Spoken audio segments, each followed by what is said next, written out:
Somewhere deep inside Windsor Castle, behind doors most people will never see, there is a vault, cold air, absolute silence, and rows of velvet cases lined up like sleeping passengers on a train that never moves. One of those cases holds a tiara, gold, rubies, over 2,000 diamonds, lotus arches inspired by Mughal palaces, curving upward like prayers frozen in metal. It is, by any measure, one of the most beautiful objects in the British royal collection, and for over a century, almost nobody wanted to touch it.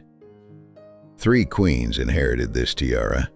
One ripped out its original stones because she believed they carried bad luck. Another wore it just once, then locked it away for 30 years. A third broke royal protocol, not to claim it, but to avoid it. Each of them looked at this shimmering golden thing and quietly decided, not this one, not today, maybe not ever. The question is why? To answer that, you need to go back to the moment this tiara was born, not in a workshop, not on a jeweler's bench, but in the mind of a man who was desperately, completely, almost recklessly in love. The year is 1853. Prince Albert, husband of Queen Victoria, walks into the London offices of Gerard, the crown jeweler. He carries sketches, his own sketches. He has designed a tiara for his wife, and every arch, every curve, every placement of every stone is deliberate. He chooses opals, his favorite, because of the way they trap light inside themselves, the way they seem to glow from within, like a secret only the wearer knows. Imagine that for a moment. Not a king ordering a servant to fetch something expensive, a husband sitting at a desk, drawing the exact shape of the arches he wants his wife to wear on her head, choosing stones the way a poet chooses words. Gerard delivers the finished piece. More than 2,600 diamonds surround those glowing opals. The gold framework rises in 17 pointed arches, each one echoing the silhouette of a lotus flower.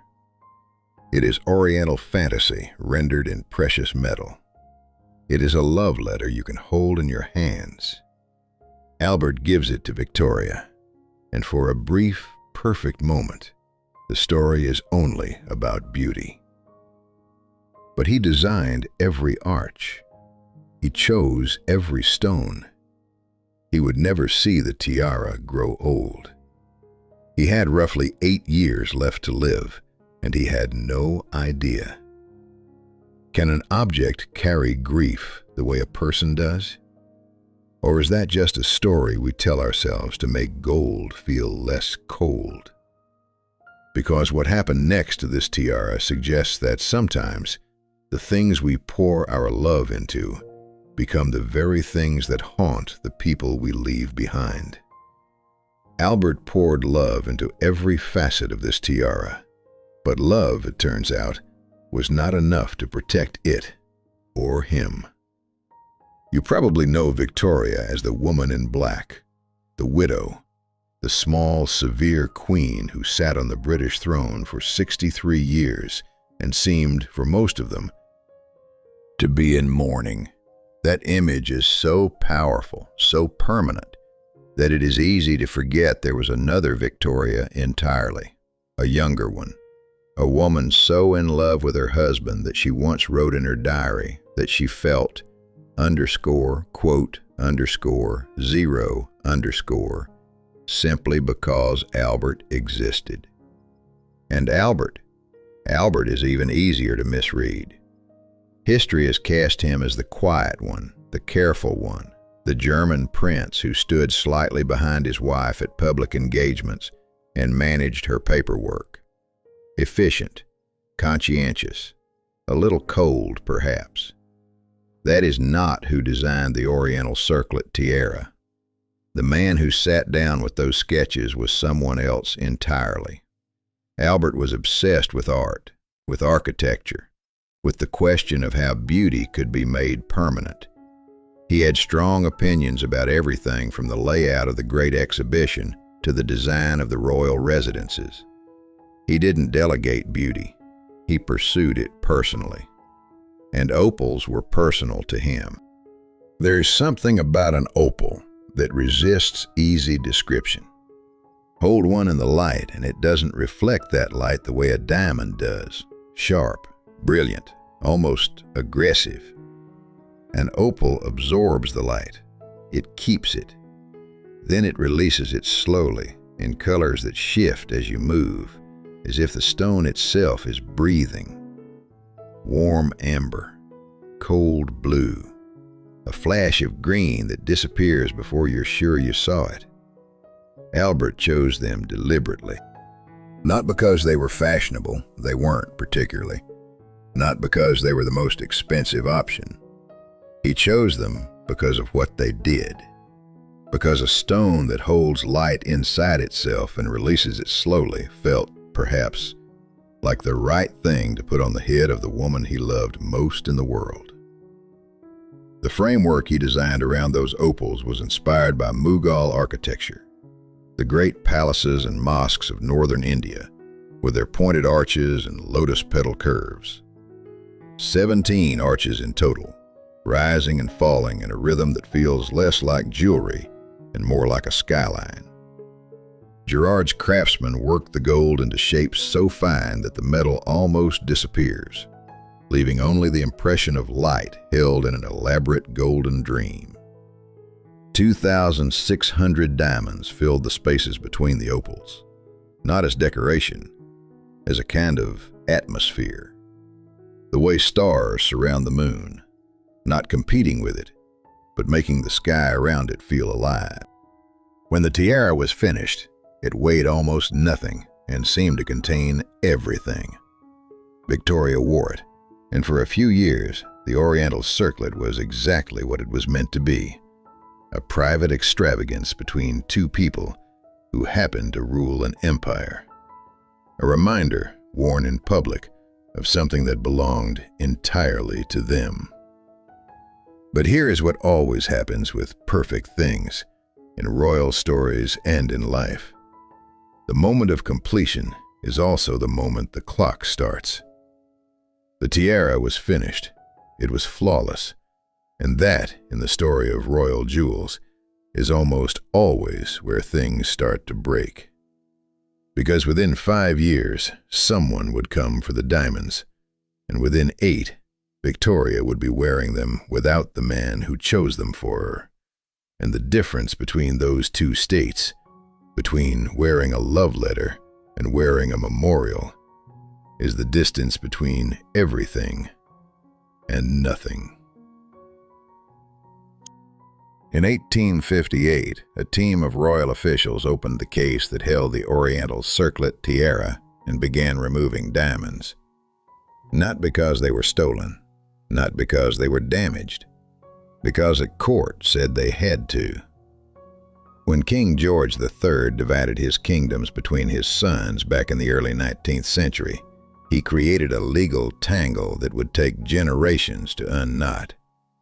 The Kingdom of Hanover, under its own succession laws, could not be inherited by a woman.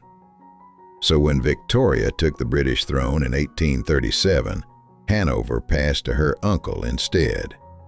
And with it went certain claims, certain jewels, certain assets that the Hanoverian branch argued belonged to them and not to the British crown. The legal dispute dragged on for years. Cold correspondence, official inventories, lawyers on both sides measuring sentiment against statute. And in the end, the statute won. Some of the diamonds in the Oriental Circlet tiara were rude Hanoverian property, and so they were taken out. Imagine holding that tiara afterward, the weight of it still the same in your hands, more or less. The gold still warm from the workshop lamp. But where there had been light, where Albert had placed light, deliberately, carefully, stone by stone, There were now only gaps. Small, dark absences in the framework, like missing words in a sentence that no longer quite makes sense. Victoria held a tiara with holes in it, a love letter with words crossed out by strangers. The piece was redesigned to account for the losses. The craftsmen at Girard did their best, but a redesign is not a restoration. It is an acknowledgement that something cannot be put back the way it was. And then, 3 years later, Albert was gone. December 1861. He was 42 years old. The official cause was typhoid fever, though historians have debated that for a century and a half. What is not debated is the speed of it, the weeks of declining health, the fever that wouldn't break, and then the silence that fell over Windsor Castle on the 14th of December and never quite lifted again. Victoria was 42 herself. She had been married for 21 years. She would live for another 40. She wore black for every single one of them. The Oriental Circlet tiara did not go into the vault. Victoria kept it close. But close is not the same as worn. There is a difference between keeping something and being able to look at it without the ground shifting beneath you. The tiara became a kind of presence in her private rooms, not displayed, not locked away, but somewhere in between. A thing too precious to lose and too painful to use.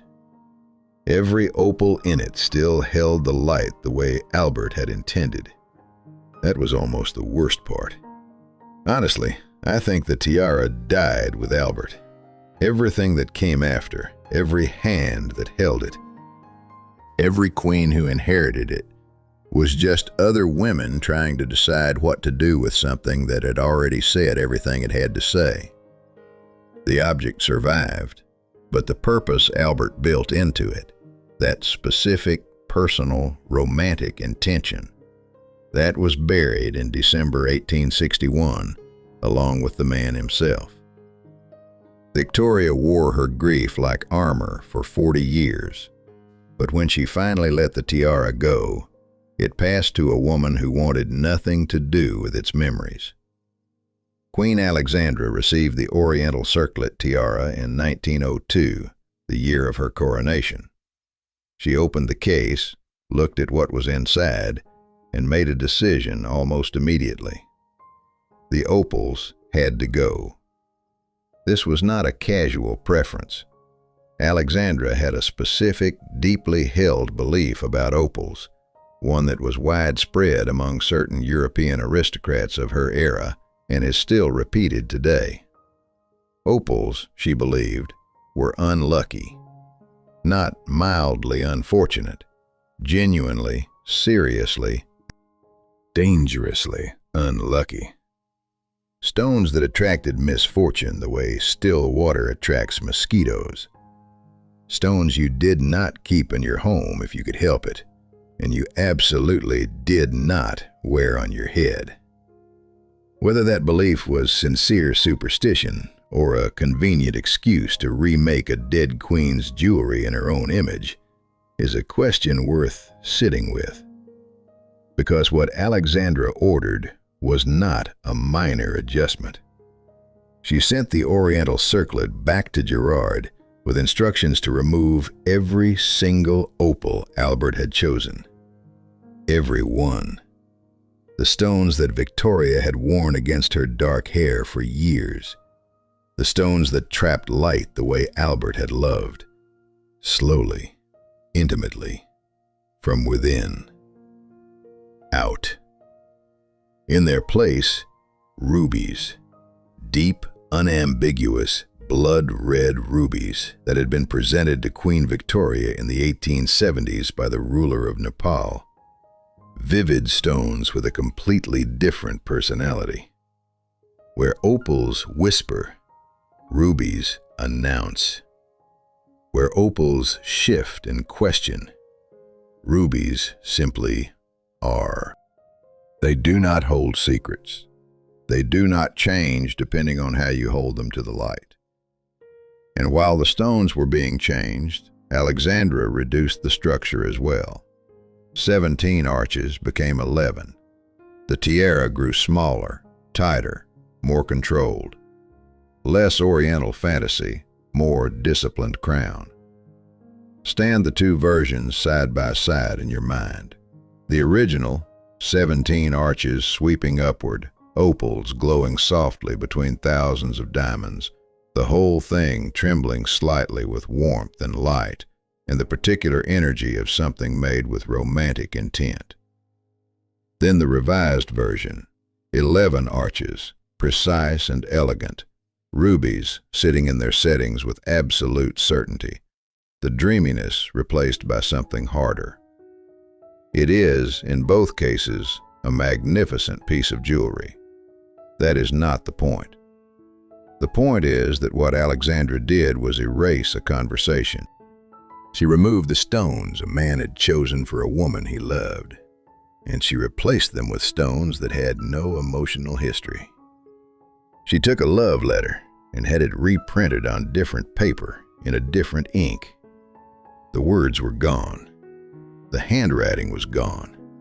What remained was the shape of the envelope. She changed the stones. She changed the shape. She changed everything except the one thing she couldn't change, what the tiara remembered. And then something strange happened.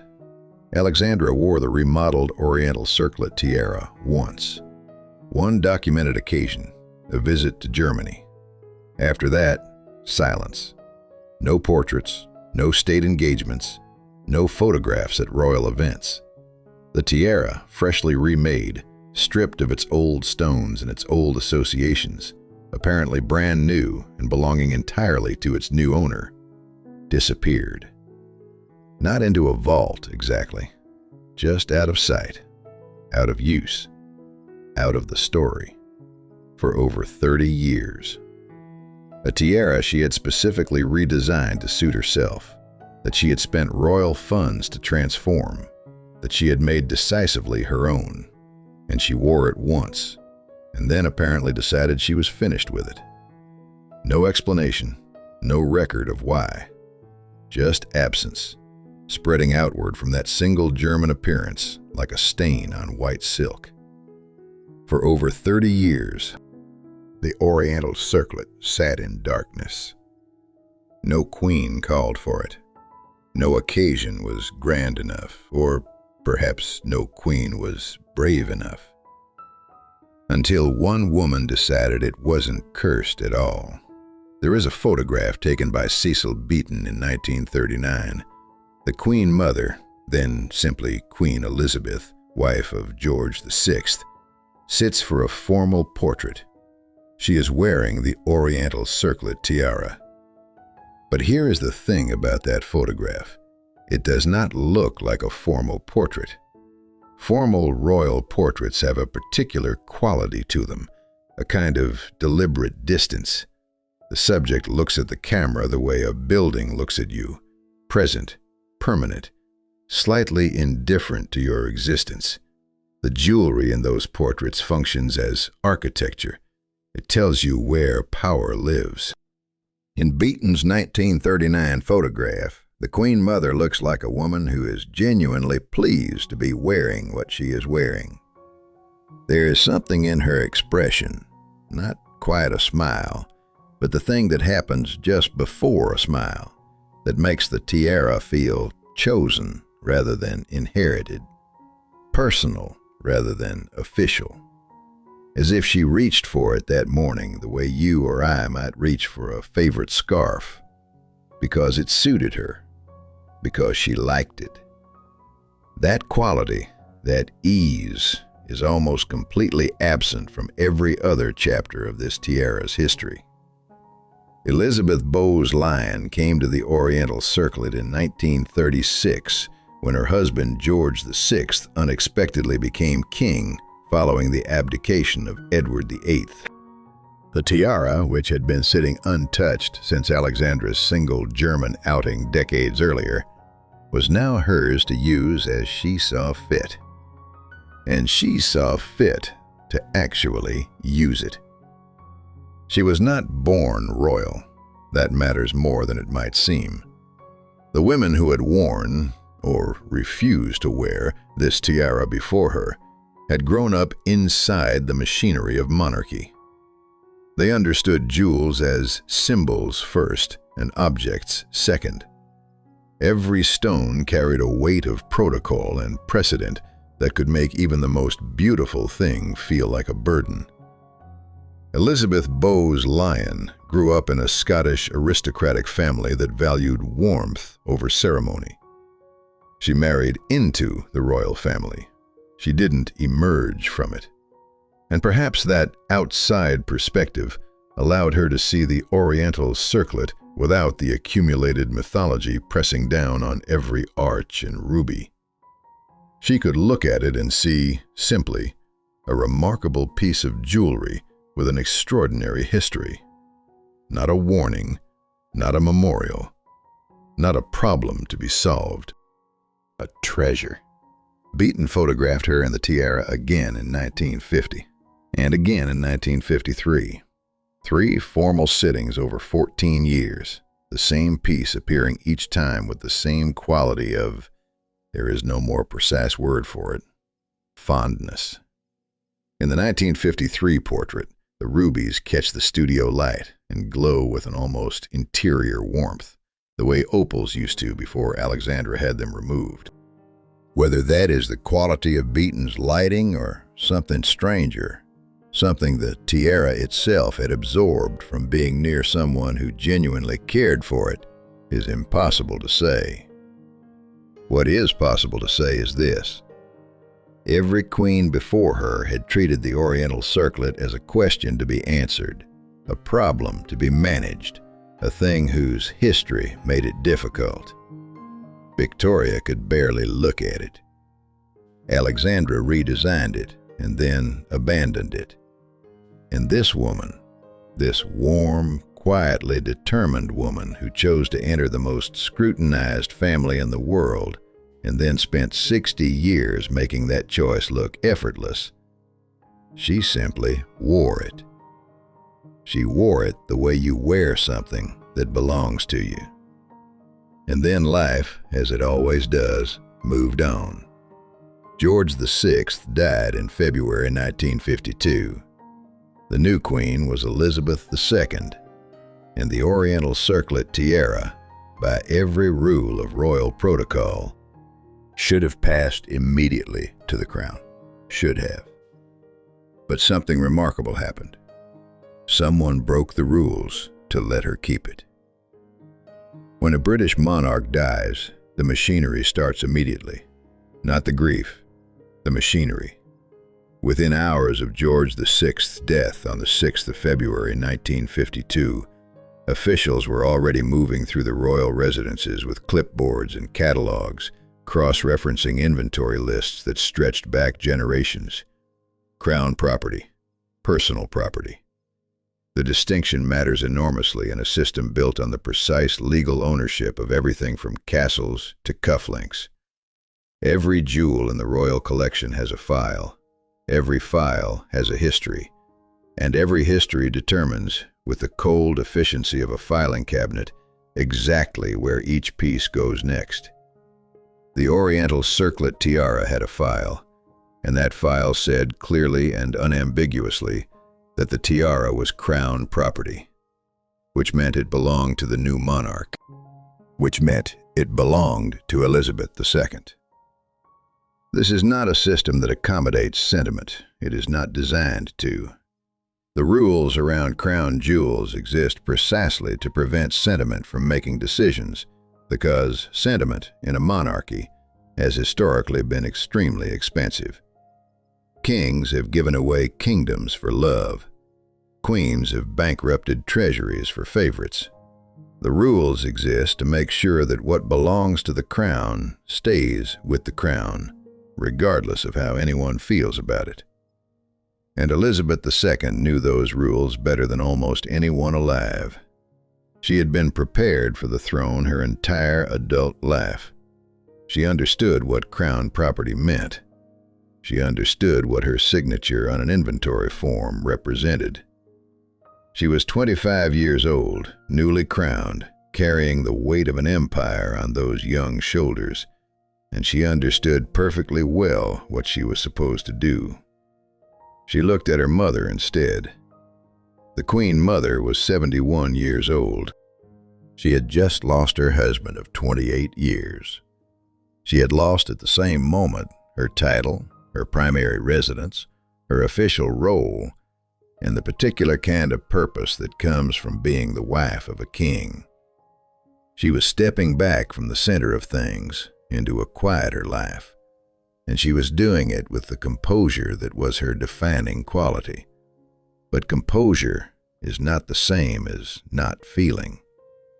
And among the things she would feel the absence of, among all the adjustments and losses and rearrangements of a life restructured by grief, was a tiara she had worn 3 times for Cecil Beaton and countless times in private.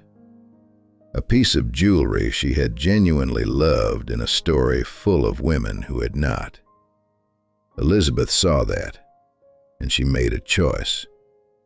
No announcement, no official statement, no amendment to the inventory records dramatic enough to leave a clear paper trail in the public domain. Just a daughter looking at her mother and deciding that the rules could wait. That in a system built on rules older than memory, some things were older still. She let her mother keep the tiara. In a system that had never once prioritized a feeling over a file, that quiet decision stands out like a candle in a very large, very dark room. It cost Elizabeth nothing in practical terms. The tiara stayed within the family. No asset was lost to the crown. But the gesture, the deliberate, conscious choice to see her mother as a person rather than a variable in an inventory equation, that was not nothing. In a royal household, that was extraordinary. The Queen Mother kept the Oriental Circlet tiara for 50 years. She died in March 2002 at the age of 101, and the tiara returned to the crown at last. In a system built on rules older than memory, Elizabeth chose something older still.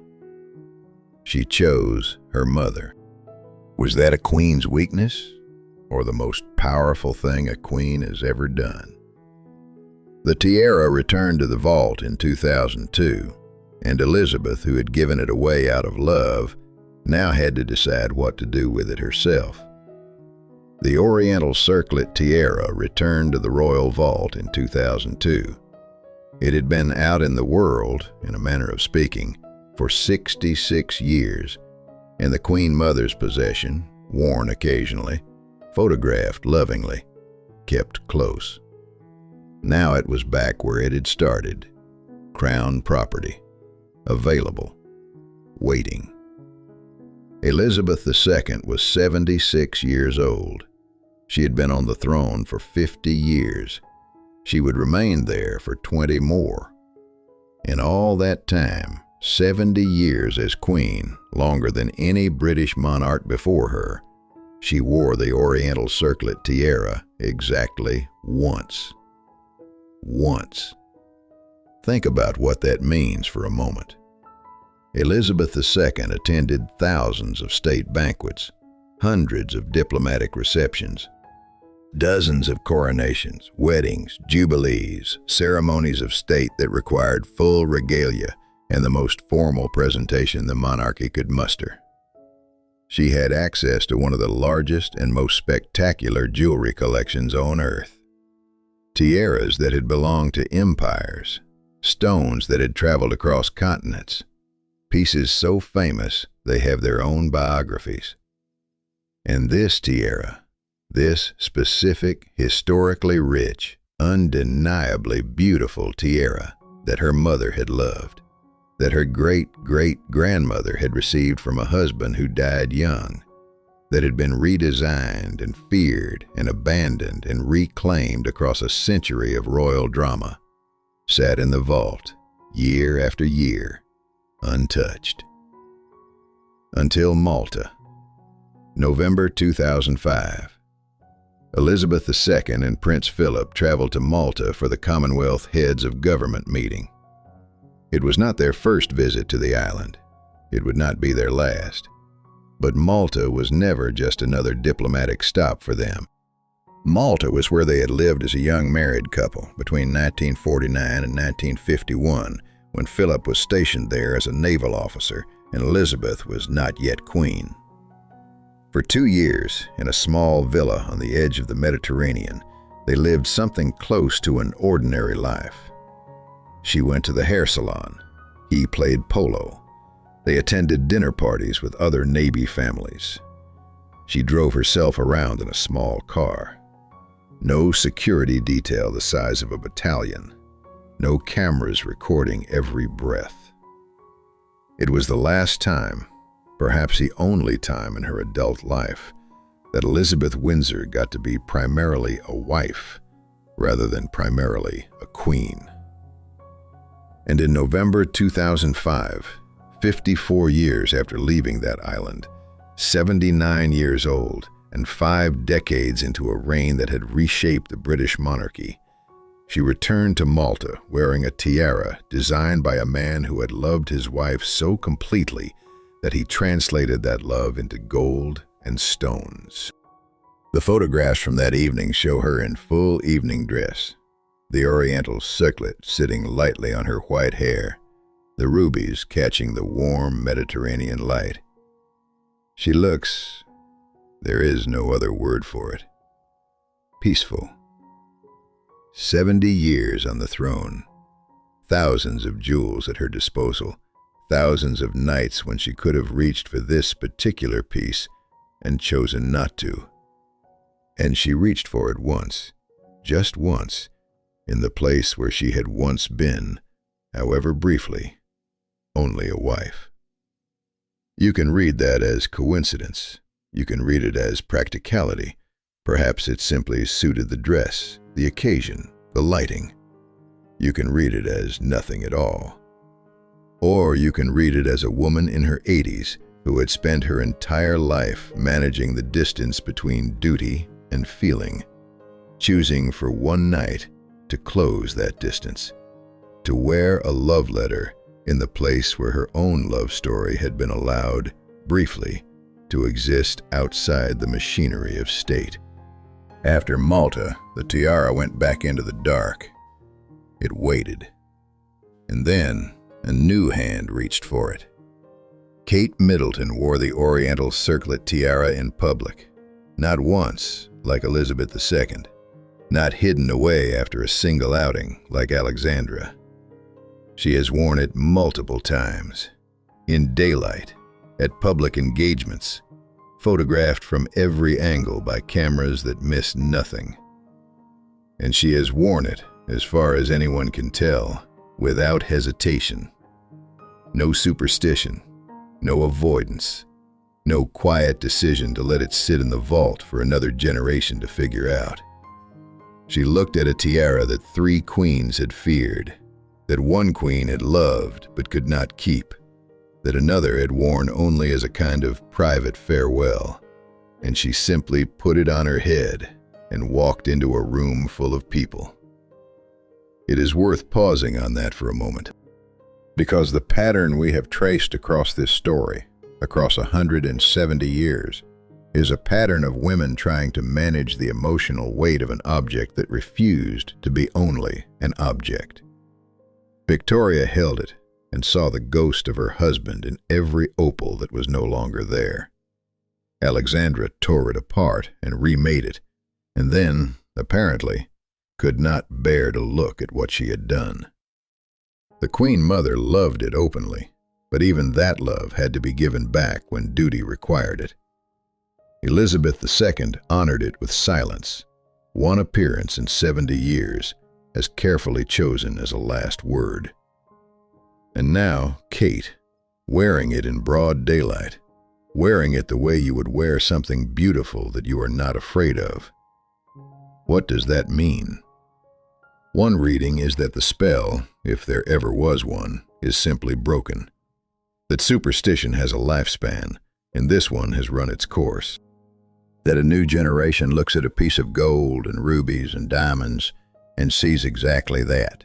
Materials, history, craftsmanship, without the accumulated weight of grief and fear pressing down on every arch.